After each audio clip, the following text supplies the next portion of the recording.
Hallelujah hallelujah. परमेश्वर का धन्यवाद हो कि प्रभु ने एक बार फिर से हमें जो मौका दिया है कि हम परमेश्वर के पाक वचन पर गौर कर सकते हैं। क्योंकि दुनिया में, संसार में अगर देखा जाए, वचन तो सब लोग कहते हैं, लेकिन खुदा का कलाम जो है वो अलग है। हमारे जो वचन है उनमें कमजोरी हो सकती है। संसारिक जो वचन है, संसारिक जो राजे हैं, उनमें कमजोरी हो सकती है, वो खराब हो सकते हैं। लेकिन परमेश्वर का वचन पूरी तरह से पक्का और गुणकारी और मानने के योग्य वचन है। हालेलुया। और आज तक इस संसार में जब भी दुनिया बनी है, परमेश्वर का जो पवित्र पाक वचन है, एक भी बात जो है कभी गलत नहीं। और आज भी जो आप चारों तरफ मीडिया के द्वारा, न्यूज़पेपर के द्वारा, टीवी चैनलों के द्वारा जो देखते हैं, वो भी कई सालों साल पहले जो वचन परमेश्वर के वचन में लिखा गया है वही पूरा हो रहा है। इवन यहां तक कि मेरे साथ, आपके साथ जो हो रहा है, जो आप कर रहे हो, जो हम कर रहे हैं, वो सारा कुछ जो है खुदा के कलाम में लिखा हुआ है।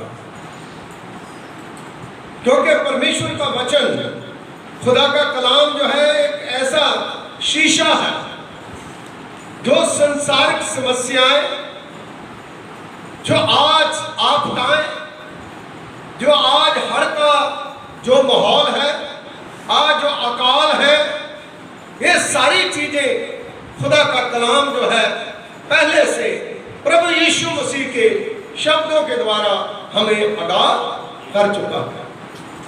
चाहे किसी की झुग्गी झोपड़ी हो, चाहे तो राजा महल हो, सबको तबाह करा, सब जो है उड़ गए। और जितना बड़ा इसका मकान है, जितनी बड़ी जिसकी जायदाद है, उसका उतना ही ज्यादा नुकसान है। जिसकी झुग्गी है वो तो झुग्गी टूट गई, और वहां से वो दोबारा फिर से उसको खड़ी करना उसको बहुत ही इजी हो जाएगी। कोई भी उसकी हेल्प कर देगा, मदद कर देगा, उसको खड़ी कर देगा। लेकिन जिसका बहुत बड़ा नुकसान हो गया, उसके लिए उठना ज्यादा मुश्किल है। इसलिए डरे खुदा से, क्योंकि खुदा जो है वही हमें संभालता है। परमेश्वर जो है वही हमारी परवरिश करता है। और ऐसे समय में हमें क्या करना चाहिए? प्रार्थना। हालेलुया। प्रार्थना। इसीलिए ये संकट आते हैं कि हम क्या करें? प्रार्थना। हम अपनी पिछली जिंदगी को छोड़ के एक नए सिरे से अपनी जिंदगी को जीना शुरू करें। मेरे अजीजों, आज का जो विषय है वो है संकट के समय विश्वास में बने रहना। Staying faithful in time of trouble. जो दुख का समय होता है, संकट का समय होता है, उसमें बने रहना, उसमें जुटे रहना, उसमें खड़े रहना, ये सबसे बड़ी हमारी जीत होती है। क्योंकि शैतान का क्या काम है? लोगों के घरों को तोड़ना, लोगों की फसलें, लोगों को मुश्किल में डालना। लेकिन खुदा का काम है बचाना। परमेश्वर जो है वो हमें बचाता है। ये समय आएंगे, ये पहले से लिखा हुआ है। मत्ती की अंजील उसका 24वां अध्याय, उसकी 4थी आयत से लेकर के 14वीं आयत तक पढ़ा है। 4थी आयत में लिखा है, यीशु ने उनको उत्तर दिया, सावधान रहो, कोई तुम्हें भरमाने, क्योंकि बहुत से ऐसे होंगे जो मेरे नाम से आएंगे और कहेंगे कि मैं मसीह हूं, और बहुतों को भरमाए रहेंगे। आजकल क्या हो रहा है, हम अपने फेथ को छोड़ देते हैं, हम अपने विश्वास को छोड़ देते हैं, हम अपने परमेश्वर को छोड़ देते हैं और हम खुदा के लोगों को भी छोड़ देते हैं। ऐसी तबाहियां जब आती हैं, ना सिर्फ मेरे कारण, ना सिर्फ आपके कारण, बल्कि जितनी दुनिया संसार में रहती है, जितने लोग पूरे पंजाब में रहते हैं, उनमें जो लोग इंक्लूडिंग हम लोग भी आते हैं उसमें, जो ऐसी सिचुएशन में फंस जाते हैं, इसका मतलब है एक के ऊपर एक हम ऐसी गलतियां कर बैठते हैं जिसके कारण ये बवा, ये बीमारियां, ये संकट, ये हड़ आते हैं, क्योंकि हम भरमाए जाते हैं, हम फेथ में स्थिर नहीं। मेरे अजीजों, परमेश्वर का पवित्र पाक वचन बताता है ओल्ड टेस्टामेंट में कि जब 10 विपत्तियां इस्राएली लोगों के ऊपर पड़ी, वो बड़ा संकट का समय था। जब 10 विपत्तियां पड़ी, शैतान अपने जादूगरों के द्वारा, शैतान अपने तांत्रिकों के द्वारा, शैतान अपनी सोच के द्वारा, वो राजा अपनी मर्जी जो है उसके द्वारा वो बहुत प्रॉब्लम में लोगों को डालता। लेकिन जब विपत्तियां बढ़ती थी, चाहे वो चमड़ी के रोग की थी, चाहे वो मेढकों की थी, चाहे फिर लाल पानी की थी, चाहे चींटियां की थी, चाहे प्लोठों का मरना था, और वो विपत्तियां जो है जब पड़ती थी तो इस्राएली लोग जो थे, जो खुदा के चुने हुए लोग थे, उनके ऊपर वो विपत्तियां नहीं पड़ती थी। हालेलुया। ऑन रिकॉर्ड परमेश्वर के कलाम में आप पढ़ोगे, जब वर्ल्ड का इतिहास उठा करके देखो और आपकी दुनिया बनी है, ये बातें जो हमें सामने आती है कि वो विपत्तियां जो है वो नहीं। लेकिन जो खुदा से दूर लोग हैं, उनके ऊपर वो विपत्तियां।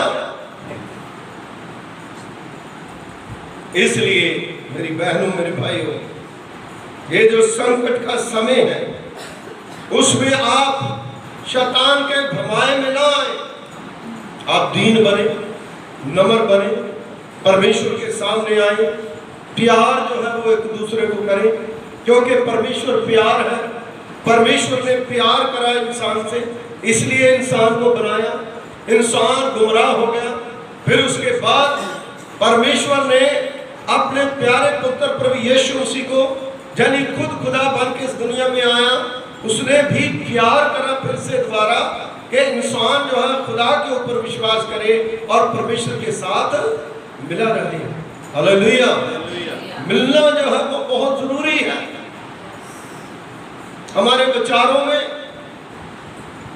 हमारी फिजिकली मिलना, चर्च में मिलना, दुआ प्रार्थना में मिलना, और कम्युनिकेशन का गैप होना, यह हमारी जिंदगी को तबाह करने की तैयारी है। जब हम खुदा से दूर जाते हैं, मेरे अजीजों, इस संसार में, इस दुनिया में जो भी इंसान आया है उसने जाना है हमारा कुछ नहीं है। हम परमेश्वर को धन्यवाद दें। मैं बार बार इस वचन को पढ़ रहा था जो भजन संहिता 103 में लिखा गया। उसमें कहा गया, हे मेरे मन यहोवा को धन्य कर, और जो कुछ मुझ में है उसके पवित्र नाम को धन्य। क्या दाऊद राजा जो लिखता है वो बड़ा दुखी नहीं हो? वो तो ओल्ड टेस्टामेंट में कहता है, कई लोगों ने मुझे घेर लिया, मैं खटिया पर बैठे मेरे हड्ड जो है वो दर्द हो रहे, मैं आंसुओं से अपना बिस्तरा जो है भगो लिया। हमारे देश के प्रधानमंत्री, लोग कहते हैं कि वो बड़े मतलब है कि एरोप्लेन पे घूमते हैं, इधर उधर जाते हैं, सारा कुछ करते हैं, लेकिन आप देखिए उनकी जिम्मेदारियां जो हो कितनी बड़ी। उनके लिए वो आसान नहीं है।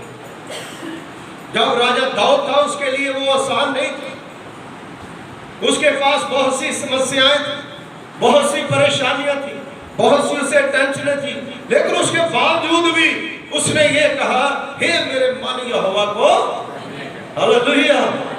आज हम लोग भी सबका माइंड जो है एक साइड लगा हुआ, बारिश बंद हो जाए, पानी का लेवल नीचे आ जाए, हर जो है वो जो पीड़ित लोग हैं उनको राहत मिले, हमारे घरों तक पानी ना पहुंचने पाए। अगर ऐसा आप चाहते हैं तो आपको ऐसे समय में यही कहना चाहिए, हे मेरे मन यहोवा को, उसके किसी उपकार को न करो। सो मेरी बहनों, मेरे भाइयों, परमेश्वर जो है ये हमें कहते हैं कि संकट के समय विश्वास में बने रहे। वो विश्वास हमारा जो है परखता है। इसलिए 6ठी आयत में लिखा है, दूसरी आयत सबसे पहली चीज जो है कि हम शैतान से भरमाए ना जाएं। दूसरी चीज जो है, तुम लड़ाइयों और लड़ाइयों की चर्चा सुनोगे, देखो घबरा ना जाना, क्योंकि इनका होना अवश्य है, परंतु उस समय अंत ना हो। जब अंत आएगा उससे पहले क्या होगा? सबसे पहली चीज है लड़ाइयां, और लड़ाइयां की अवाइयां पत्रियों में लिखा कहां से आई? हमारे अंदर से ही आती है, बाहर से कुछ नहीं आता। जो कुछ भी आता है अंदर से, बुरे विचार, बुरी बातें, बुरा सोचना। इसलिए लड़ाई झगड़ा जो है उससे बचे। लड़ाई झगड़ा चाहे एक देश का दूसरे देश से हो, एक जाति का दूसरी जाति से हो, एक शहर का दूसरे शहर से हो, ये सारी बाइबल में लिखा है कि राज्य राज्य के ऊपर चढ़ाई करेगा, देश देश के ऊपर चढ़ाई करेगा। अब पाकिस्तान और इंडिया की लड़ाई जब हुई थी पिछले दिनों में, कितनी घबराहट होने लगी, कितनी परेशानी होने लगी कि लोग जो है क्या करेंगे, क्या मर जाएंगे, कैसे जो है वो जिएंगे। और जब लड़ाइयाँ होती है तो जो लड़ते हैं उनके पास तो इतनी पावर नहीं होती, लेकिन दूसरे देश जो है वो उनकी सपोर्ट में उतर आते हैं, वो उनको सपोर्ट करते हैं ताकि लड़ लड़ के मर जाए। लेकिन दुनिया में आज तक ऑन रिकॉर्ड कोई भी बंदा ये नहीं बता सकता कि लड़ाई किसी मसले का हल है, कभी नहीं होता। इसलिए मेरे अजीजों, आज आप देखिए हर पीड़ित लोग हैं जो अपने राहत सामग्री जो दे रहे हैं। अब मीडिया में देखो वो भी एक दूसरे से क्या कर रहे हैं, लड़ रहे हैं, क्योंकि उनकी सिचुएशन ऐसी हो, उन्हें ऐसा फील होता है हमारी मदद नहीं हो रही, दूसरे की मदद नहीं हो रही, क्योंकि आपे से हम बाहर हो जाते हैं, हमारी पीड़ा इतनी बढ़ जाती है, हमारी तकलीफ इतनी बढ़ जाती है, कम लड़ाई पर उतर आते हैं। इसलिए प्रभु का वचन बताता है, लड़ाई और लड़ाई के चर्चे सुनोगे, घबरा ना जाना, क्योंकि इनका होना अवश्य है, परंतु उस समय अंत न होगा। और 7वीं आयत जो है उसमें लिखा है, क्योंकि जाति जाति पर और राज्य राज्य पर चढ़ाई करेगा, और जगह जगह पर अकाल पड़ेंगे और भूकंप होंगे। आप देखिए हर राज्य एक दूसरे राज्य को क्या करता है, लड़ाई के लिए लड़ता है। भाई चाहे फिजिकल नहीं है, चाहे वो पानियों की हो, हरियाणा राज्य अलग है, पानी से लड़ता। तो आज खुदा ने देखिए पानी जो है इतना कर दिया कि वो कह रहा है कि भाई माँ पानी छोड़ दे, जब पाकिस्तान को छोड़ दे, इधर को छोड़ दे, इधर को छोड़ दे, इसका मतलब है इंसान जो है, जो वो सोचता वही नहीं होता, और किसी ने सच कहा है वही होता है जो मंजूर है। हालेलुया। खुदा की बात माने, खुदा पर विश्वास रखें। खुदा जो है वो सब कुछ करने की ताकत रखता है। और वचन में लिखा है अकाल पड़ेंगे और भूडोल होंगे। आज अकाल पड़ गए, लोग तड़प रहे हैं, बुजुर्ग जो है वो देखो परेशान हो रहे हैं, छोटे छोटे जानवर डॉगी जो है वो मर रहे हैं, पशु मर रहे हैं, उनमें से बहुत से लोगों के रिश्तेदार होंगे, कोई फोन करते हैं किसी रिश्तेदार को तो मोबाइल बंद हो जाता है, बिजली नहीं है। और ये सारी सिचुएशन जो है उसमें आप डरिए, सोचिए कि ये कैसी सिचुएशन है जो आज से कई साल पहले बाइबल में पहले से ही लिखी। ऐसा होगा, क्यों होगा?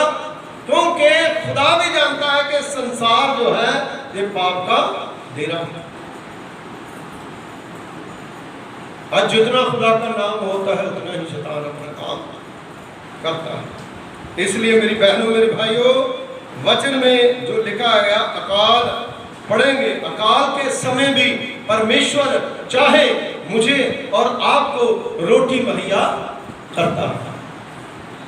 एलिया जब अकाल पड़ गया था तो उसको खुदा ने क्या कहा? रेत के नाले में डर जा। खुदा जहां कहता वहां बैठना चाहिए, खुदा जहां कहता खड़े होना वहां खड़ा होना चाहिए, खुदा जहां कहता है हमें दुआ करनी चाहिए वहां दुआ करनी चाहिए, खुदा जहां कहता है तो बोलना है वहां बोलना चाहिए। हम अपनी मर्जी नहीं, हमारे पास कोई अधिकार नहीं, सारा अधिकार जो है खुदा के पास। खुदा जो है वो इंसानों को अधिकार देता है। सो मेरी बहनों मेरे भाइयों, परमेश्वर का पवित्र वचन बताता है कि जब क्रेत के नाले में वो बैठ गया और क्या हुआ, कौवे को हुक्म दिया, कौवा जो है उसको खाना खिलाता। देखिए, जबकि कौवा जो है वो लोगों से रोटी छीनने वाला, जो छीनने वाला है उसी को खुदा इस्तेमाल करता है। इसका मतलब है कि परमेश्वर जो है, खुदा जो है, कभी भी अपने लोगों को छोड़ता नहीं। हालात कैसे भी होंगे, आप संकट के समय, उस मुसीबत के समय आप स्थिर रहे। 9वीं आयत में लिखा है तब वह क्लेश दिलाने के लिए तुम्हें पकड़वाएंगे और तुम्हें मार डालेंगे, और मेरे नाम के कारण सब जातियों के लोग तुमसे बैर रखेंगे। बैर, आज भी आप देखिए कितनी बड़ी आफत जो हमें आई हुई थी। और एक मैं न्यूज देख रहा था, उसमें क्रिश्चियन फैमिली थी, क्रिश्चियन परिवार था, उसको मीडिया वाले सवाल पूछे, अब रोटी कहां से आई कहां से नहीं आई, उनको पूछ रहे क्या आप क्रिश्चियन है? दूसरे को किसी को नहीं पूछा, उनको ही पूछ रहे हैं, है ना? क्या क्रिश्चियन जो है वो इंसान नहीं? या दूसरे जो है वो इंसान नहीं? सारे बराबर है। जब गवर्नमेंट की तरफ से या कहीं से कोई सहायता आती है तो क्रिश्चियनों को अलग से एक ट्रीटमेंट जो है वो दिया जाता है, अलग से। इसीलिए बाइबल में खुदा के कलाम में लिखा कि तुम हो अलग, तुम अलग किए हुए हो, तुम्हारी पहचान जो है वो अलग है। हालेलुया। इसलिए मेरी बहनों मेरे भाइयों, दुनिया में, संसार में खुदा के लिए सब बराबर है, लेकिन इंसानों के लिए क्या है? ये कोई और है, ये कोई और है, वो कोई और है। जब परमेश्वर ने बिब्लिकली अब देखे, खुदा ने जब इंसान को बनाया, कोई हिंदू मुस्लिम सिख ईसाई करके नहीं बनाया। खुदा ने इंसान को क्या बनाया? आदम बनाया, आदमी बनाया। वहां पर कोई ऐसा झगड़ा नहीं, सब एक है। इसलिए परमेश्वर का पवित्र पाक वचन बताता है कि तुम्हें मार डालेंगे और मेरे नाम के कारण सब जातियां तुम लोगों से बैर रखेगी, तब बहुतेरे ठोकर खाएंगे और एक दूसरे को पकड़वाएंगे और एक दूसरे से बैर रखेंगे। ये चीज बहुत जरूरी है। इसका मतलब जो बाइबल में लिखा है वो चीजें मेरे साथ और आपके साथ हो रही है, उसको हम कंट्रोल कर, लोगों के साथ हो रही है, ये संसार के साथ हो रही है, ये एक मंडली के लिए नहीं, ये पूरे वर्ल्ड के लिए, पूरी कायनात के लिए प्रभु का वचन जो है लिखा गया, ये चीजें हो रही है, उसको हम दूर करें। क्यों? क्योंकि परमेश्वर का पाक वचन जो बताता है, खुदा 11वीं आयत में वचन में लिखा है, वैर विरोध पकड़वाना करना, ये करना, ये बिबलिकली नहीं है, ये किसी समस्या का हल नहीं है। हम प्रार्थना में बने रहें, मुश्किल में एक दूसरे के लिए प्रार्थना करें। कितने लोग हैं जो सबके लिए दुआ करते हैं, हम सुबह उठ करके सबके लिए, हर किसी को करनी चाहिए। जब दुआ करनी शुरू कर देंगे तो अपने आप ही सारा कुछ जो है खुदा ठीक करेगा। 11वीं और 12वीं आयत में वचन में लिखा है, और बहुत से झूठे भविष्यवक्ता उठ खड़े होंगे और बहुतों को भरमाएंगे। बात देखिए, बहुत से नबी जो है आप देखते हो, नबी का मतलब क्या है मुझे बोलना नहीं चाहिए, लेकिन कई लोगों को तो नबी का मतलब क्या है वो भी नहीं पता है। लेकिन बहुत से सच्चे और बहुत से झूठे, खुदा के कलाम में लिखा है, बहुत से ऐसे भरमाने के लिए आएंगे और बहुत से अच्छे बड़े लोग जो बिबलिकली लोग हैं, जो प्रभु को जानते हैं, उनकी प्रीत भी ठंडी पड़ गई, उनको भी पड़ी। लेकिन उस समय हमें स्ट्रॉन्ग रहना है। नहीं, मैं तो इसलिए गया क्योंकि मेरी ये बड़ी समस्या थी और इस समस्या से मैं बाहर निकलना चाहता, लेकिन उसके बाद 2 समस्याएं और उसके सामने हो। उन समस्याओं के लिए क्या करना, वेद जो है वो हमारा मजबूत होना चाहिए। मेरी बहनों, मेरे भाइयों, वचन में 12वीं आयत में लिखा, और अधर्म के बढ़ने से बहुतों की प्रीत ठंडी पड़, परंतु जो अंत तक धीरे धरेगा उसी का उद्धार। अंत तक धीरे धरना, अंत मीन्स मरने तक। जब तक हम मरते नहीं है, आज हमारी जान निकल जाए तो अगर हमने पश्चाताप नहीं करा, हम मर जाए, क्या खुदा के सामने जवाब देगा? खुदा को क्या कहें? वो धनी इंसान मर गया, उसने क्या विनतियां करी, क्या उसने खुदा के सामने बड़ा कुछ कहा, लेकिन अंत में क्या हुआ? और उसके बाद उसकी विनती जो है नहीं सुनी गई, और उसने एक चीज कही, उसने कहा मेरे भाई और भी हैं जो मेरे जैसे हैं, उनको जाकर के कहो। और खुदा ने कहा कोई मुर्दों में से जिंदा होकर के उनको कहेगा, वो मानने वाले नहीं। इसलिए मेरी बहनों, मेरे भाइयों, मरने तक खुदा को वफादारी, तब वफादारी हम खुदा के साथ करेंगे। कहीं पाप करते करते पाप में मर गए तो हम नरक में चल गए, कोई फायदा नहीं। इस संसार में जो कुछ खुदा ने आपको दिया है बहुत बड़ा, बहुत कुछ दिया है। एक कॉमेडियन जो क्या उसको सुरेंद्र भल्ला कहते थे, भल्ला साहब, आपने देखा होगा पंजाबी फिल्मों का एक्टर जो सुरेंद्र भल्ला जी, और उसमें मैंने कई उनकी जो चीजें जो है, कई क्लिप जो है वो देखी। उसकी बेटी जो बोल रही थी वो जो बोल रहे थे, लेकिन ये एक समय, और उन्होंने कई चीजें जो है उसमें बोली। और उसकी बेटे ने कहा कि मेरे पापा जो है वो बहुत बड़ी जिंदगी जी के गए, बहुत बड़ी जिंदगी। मतलब हर इंसान का सोचना, हर इंसान की बात जो है वो मतलब जो है किस तरह से, और लोगों ने कहा उसका जीवन अच्छा, तो उसका प्रोफेशन एक्टिंग करना उसका प्रोफेशन है, लेकिन इंसानियत जो है उसके बारे में बताओ। इसी प्रकार मरना है, और वो भी धनी इंसान था जो बाइबल में बताया गया, और उसने जाकर के अपनी विनती करी। मेरे अजीजों, आज विनती करने की जरूरत है, लेकिन मरने के बाद कोई विनती सुनी नहीं जाएगी। इसलिए हम लोग उस बात को समझें, उस बात को सोचें। प्रकाश वाक्य उसका 3रा बाब, उसकी 10वीं आयत घर जाकर के पढ़ लेना। प्रकाश वाक्य उसका 3रा बाब, उसकी 16वीं आयत और 14वीं आयत भी घर जाकर के पढ़ना।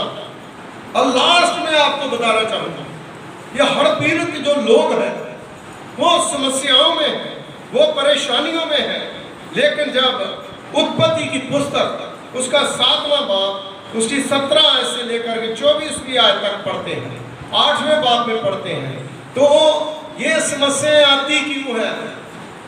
क्योंकि जब जल प्रलय आई नूह के जमाने में, तो खुदा बातचीत करता था, और खुदा ने कहा कि मैंने दुनिया में दृष्टि करी, निगाह मारी है, और कोई धर्मी नहीं, सब बुरे हैं, बुरे विचार हैं, इनके मन में कोई खुदा का प्रेम नहीं है, इसलिए इनकी जो बुराई है वो पृथ्वी से स्वर्ग तक पहुंच गई है। अब मैं इनको छोड़ूंगा। मैं उस समय की बात बता रहा हूं जो बाइबल में लिखी गई है। और नूह जो है वो धर्मी है, और नूह को किश्ती बनाने का जिम्मा दिया, ईमानदारी से वो काम करता रहा, और उसने लोगों की बातें सुनी होगी। बहुत कुछ लोग बोलते थे, ऐसा बाइबल में लिखा है। उसने दुहाई दी कि खुदा ने कहा है 40 दिन के बाद बारिश आएगी और सब डूब जाएंगे, इसलिए सब लोग क्या करो, तौबा करो इस किश्ती में। लेकिन किसी ने सुनी नहीं। लोग अपनी ब्याह शादी करते थे। आज मैं कल न्यूज में देख रहा था, वहाँ पे कौन से इलाके में एक चूड़ा पहने हुए वो लड़की जो आ रही तो कह रही बड़ी मुश्किल से मेरी शादी थी, बड़ी मुश्किल से मामे लोग जो है चूड़ा चढ़ाते हैं, लड़की बेचारे परेशान, शादियां रखी थी। और वचन में लिखा उस समय लोग ब्याह करते थे, शादियां करते थे, अपना अपना काम चलाते थे, हल जोतते थे। लोगों ने फसल जो है वो अपनी बो रखी थी, फसल जो है वो निकल चुकी थी, लेकिन सारा कुछ जो है रेडी था, लोग अपने अपने मगन थे, लेकिन खुदा को भूल गए। सबसे बड़ी गलती क्या है? खुदा। कोठी बनाए, बिल्डिंग बनाए, पैसा कमाए, इज्जत कमाए, दौलत कमाए, बच्चों को कहां तक बचाए, खुदा को भूल जाते हैं। तो खुदा जलन रखने वाला परमेश्वर है। और उसी समय खुदा ने उसको कहा कि भाई मैं फिर मतलब सारी दुनिया जो है उसको एक बार क्या करूंगा, नाश करूंगा। और जैसे उसको कहा था, हर एक, जैसे आज भी बहुत से तो बर्बाद हो गए, लुढ़ गए, डंगर पशु सारा कुछ, लेकिन कुछ कुछ बचे हैं, कुछ कुछ पशुओं को बाहर जो है वो निकाला। उस समय भी है ना, सबका जोड़ा जोड़ा जो है उस किश्ती में जमा करा ताकि दोबारा से उसको बचा सके। पानी आ गया, कोई पहाड़ों के ऊपर चढ़ गए, पहाड़ों के ऊपर घर बनाए थे, लेकिन बाइबल में लिखा है कि पानी इतना आ गया कि पहाड़ों की चोटियां जो है उससे भी कई फुट ऊपर पानी जो है चला गया, किश्ती जो है ऊपर उठती गई। इसका मतलब अगर आप कभी यीशु मसीह की किश्ती में कुछ भी हो जाए, आपको खुदा उठाता रहेगा, आपको खुदा बचाता रहेगा। आप दुआ करने वाले परमेश्वर जो है फैमिली को सुरक्षित रखेगा, आपको मरने नहीं देगा, हमें वो बचाएगा, क्योंकि हमारा बचाने वाला कौन है? प्रभु यीशु मसीह है। इसलिए मेरी बहनों, मेरे भाइयों, जब सारा कुछ नष्ट हो गया, पशु मार डंगर महामारी फैल गई, बीमारियां फैल गई और लोग जो है परेशान हो गए, मेढकों की तरह लाशें जो है वो पूरे पानी में गुजरी थी। ये तो कम है, लेकिन उस समय का जो हाल बताया गया वो तो इससे कई गुना ज्यादा। लेकिन क्या हुआ? खुदा भी नहीं देख पाया और खुदा ने फिर ये जो रेनबो बनता है आसमान में, जिसको तिरंगी कहते हैं, तो वो दिखा करके खुदा ने कहा कि मैं वायदा करता हूं, वाचा बांधता हूं कि आगे को मैं पानी से दुनिया का नाश। हालेलुया। इसलिए घबराए ना, कितना कितने बड़े डैम छोड़ दिए जाए, कितना कितना बड़ा कुछ भी हो जाए, लेकिन खुदा ने जो वादा करा है कि मैं पानी से लोगों को नहीं मारूंगा, पानी से लोगों का नाश नहीं हो सकता। हालेलुया। क्योंकि बाइबल में जो लिखी बात है वो सच है, और जो हम सोचते हैं वो झूठ हो सकती है, लेकिन जो खुदा कहता है वो कभी झूठ नहीं हो सकता। सो अभी भी जो हड़ की परिस्थिति बनी हुई है, जहाँ जो सिचुएशन है, उसको सारी सिचुएशन को कौन करेगा? ठीक है, खुदा करेगा। ये संकट का समय है। Staying faithful in the time of trouble. संकट के समय विश्वास में बने रहे। विश्वास हमारा प्रभु यीशु मसीह है, हम उसके ऊपर विश्वास करते हैं, वो हमें बचा सकता है, वो हमें बचाता है, वो हमारी अगुवाई करता है, वही हमें आगे लेकर के चलेगा। इसलिए आपकी फैमिली, आपका परिवार, आपके लोग प्रभु यीशु मसीह में क्या है? सुरक्षित है। हालेलुया। और सुरक्षित रहेंगे क्योंकि खुदा जो है वो हमारे साथ। दुआ। खुदावंद हमारे सर्वशक्तिमान पिता परमेश्वर, कुल आसमान और जमीन के खालिक मालिक, तेरा धन्यवाद करते हैं, तेरा शुक्रिया अदा करते हैं कि तूने अपनी पाक मोहब्बत के द्वारा प्रभु होने दिया कि आज का पवित्र और सुंदर वचन, जो ना खत्म होने वाला वचन प्रभु पिता परमेश्वर जी को तूने दिया है, इन वचनों को हम हृदय में रखें और इस प्रभु पिता परमेश्वर जी मुश्किल की घड़ी में विश्वास में, फेथ में खुदा बने रहे और अपना जीवन प्रभु पिता परमेश्वर जी खुदा करें। जितने लोग आए हैं उनको ब्लेस करें और प्रभु जो हर पीड़ित लोग हैं प्रभु पिता परमेश्वर जी उनको भी सुरक्षा दे। हमारी प्रार्थना है कि जितना पानी है, पानी का लेवल नीचे है और प्रभु पिता परमेश्वर बारिश जो है वो बंद हो सके और प्रभु लोग जो है सुरक्षित रहे और लोगों की समस्याओं का हल प्रभु जी आपके पास है। जितने आपके बेटे बेटियां आपके घर में आए हैं उन्हें भी बरकत दें, उन्हें भी आशीष दें, इनके घरों को सुरक्षित रखें, इनके परिवारों को सुरक्षित रखें। जो जहाँ पर है, जो बाहर देशों में है, आप उन्हें ब्लेस करें यीशु के नाम से मांगते हैं। आमीन। God bless you. परमेश्वर